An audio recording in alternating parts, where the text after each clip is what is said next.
Oh, look what I've got. It's a brand new palette. Look at it. And I'm going to put paint in it.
I have been waiting for a porcelain palette like this for so long.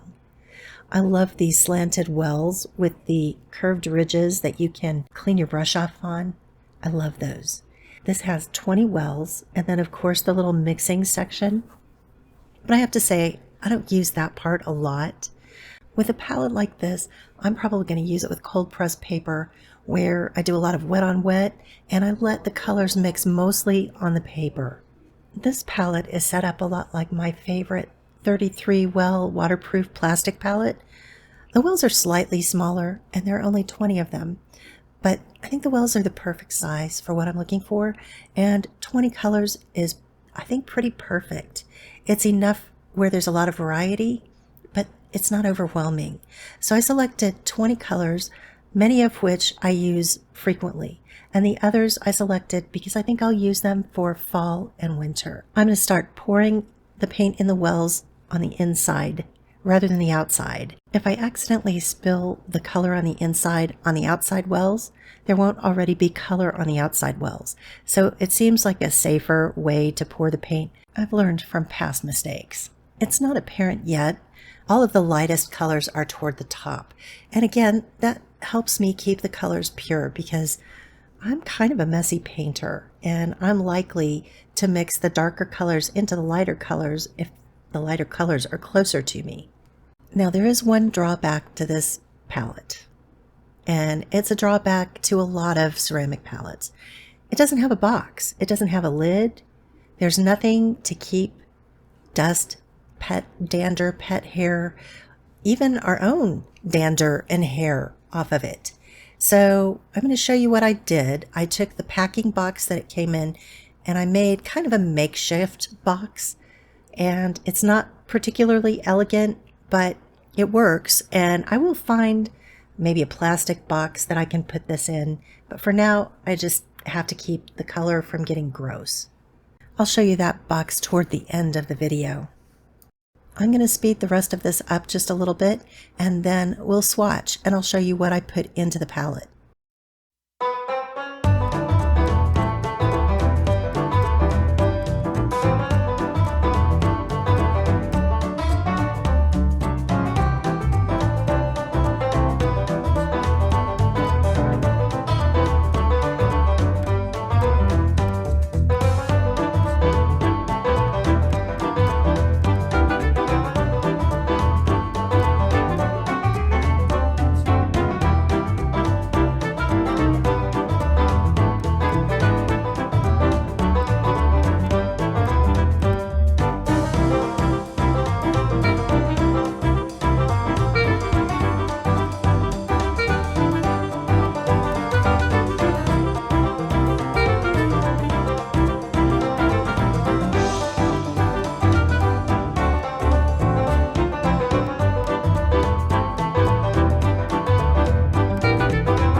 Okay, now we get to swatch. And the first color is going to be Core Titanium White, which is PW6. And I'll tell you this, it is fairly opaque as watercolor goes, but it is not gouache. So it's going to be fairly transparent compared to gouache. And I like to use it to sort of soften or maybe blend the colors underneath. The next color is Core Neutral Tint, which is a mixture of PY42, PR122, and PB15:3. It looks a lot like Payne's Gray. It's not quite as stainy. It doesn't stain quite as badly, so it's a little easier to work with. It does look like Payne's Gray, that blue tint while it's wet, but when it dries, it gets very neutral. The next color is Buff Titanium from Daniel Smith. It's PW6, which is titanium white, but it's not bleached. It's a great mixing color. It granulates and it can mellow out and kind of take down the intensity of some of the really bright colors. And I just love the effect that I get with it.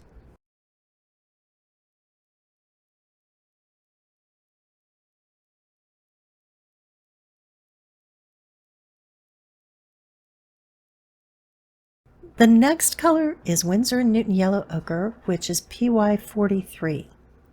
Now, I don't have very much experience with yellow ochre, in all honesty. I don't use a lot of earth colors, but I knew that I wanted to experiment with this color a lot more, especially for fall. But I only had a Daniel Smith like burgundy yellow ochre, and it is so difficult to re-wet that I decided to take a chance on this because I had read that it's fairly transparent. This next color is M. Graham Burnt Sienna, PBR7, and I absolutely love it. It is more of the orangey kind of burnt sienna, which I like, but it's not too orange, and it's a great mixing color.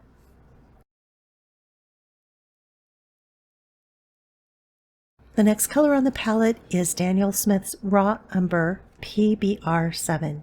It's the same pigment as used in the M. Graham Burnt Sienna, but you can see it's a very different hue. It's a good dark mixing color for shadows and to deepen really bright colors. Perylene green is a color I don't use a lot, but I absolutely love, and I feel like I want to experiment with it a lot more. It is PBK31, which is technically a black pigment, but as you can see, it's very green. It reminds me of like a deep forest green. I just love the way it looks. So I'm going to be experimenting with that a lot more this fall. The next color is kind of a staple on most people's palettes. It's Phthalo Green, PG7. This one's from Daniel Smith, and I gotta say, Phthalo Green is kind of Phthalo Green regardless of what brand you use. It's a staining color, and it's great for mixing. The next one is Daniel Smith Phthalo Blue, and Phthalo Blue again is pretty much phthalo blue all over the world. I will say my favorite phthalo blue I think is M. Graham's. I think it's just a little bit more dynamic in water, which I like. I can control dynamic. I can't make something that's inert move, but it's easier for me to control something that's real dynamic. Anyway, that's just personal preference. The next color is M. Graham's Ultramarine Blue, PB29, and it's beautiful. I tend not to like ultramarine as well because I don't know. Other people love it. It granulates a lot. I find that it lifts a little bit more than I would like it to.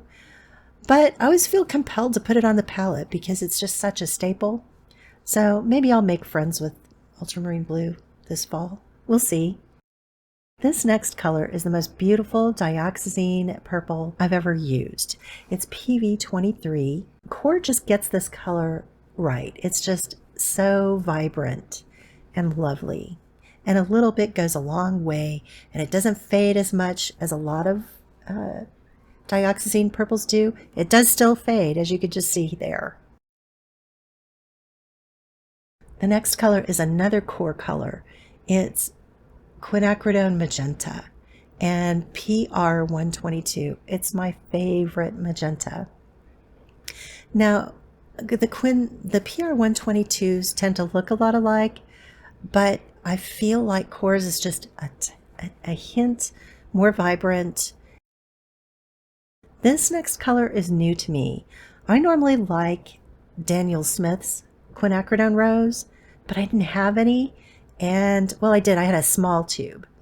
But I had some of this Winsor Newton permanent rose. It's the same PV19, and they look virtually identical. And I'm interested to compare and see if I notice any difference in general use. Sennelier's quinacridone red PR209 is so luscious. It's both warm and cool at the same time. It's just lovely.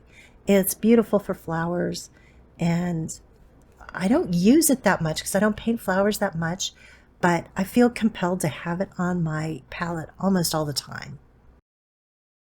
This next color is Daniel Smith Anthraquinone Scarlet PR168, and it's a beautiful warm red. It's great for mixing. It can be almost terracotta, it can be almost orange, but it's not as opaque as, say, vermilion. And I found that I really like to mix it with, not necessarily mix it on the palette, but I like to put it in with the neutral tint and really dark, almost black colors. Core's transparent pyrole orange PO71 it's a firecracker color. I just love it. It's very vibrant, it's very transparent, and it's so vibrant. It's just lovely. Now I kind of think I made possibly a mistake where I put this on the palette. I think it might have been better right next to, it maybe would have been better a little further up.